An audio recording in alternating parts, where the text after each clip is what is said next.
Boss, mga madam, hello guys. Kaya ko na rin, pero ang hirap hanapin.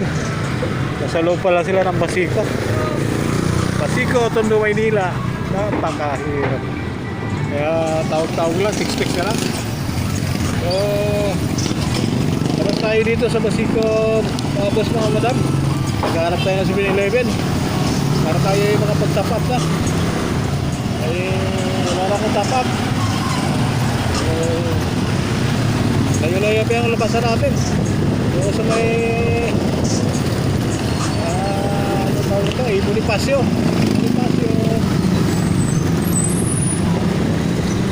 papunta Rojas Boulevard.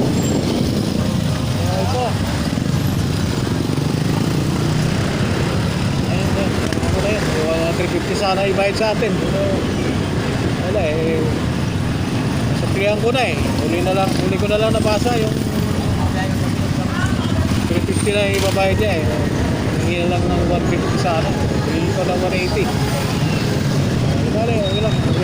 Wala mga boss, mga madam. Wala eh, pang merienda na sana yung 30 doon eh. Nasa pikiri pa naman ako minto. Hindi na sana yun, pang bili-bili tinapay. Okay, so dadaan tayo dito sa exit. May bantay na dito, may checkpoint na dito. As usual, kailangan natin huminto. Yun ang procedure dyan. May checkpoint, kailangan huminto. Kailangan magpa-check sa inspection. At least wala nagbutan. Wala naman ang pulis. May police instinct lagi yan. Kahit kayo hindi huminto, may something wrong ang kinatago. Ayan eh. Kailangan natin maging magkipag-cooperate. Ito talaga yun.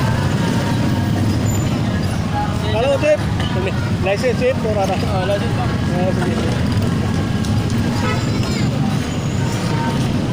Patayin ko muna yung vlog ko, Chip. Nagpo-vlog kasi ako eh.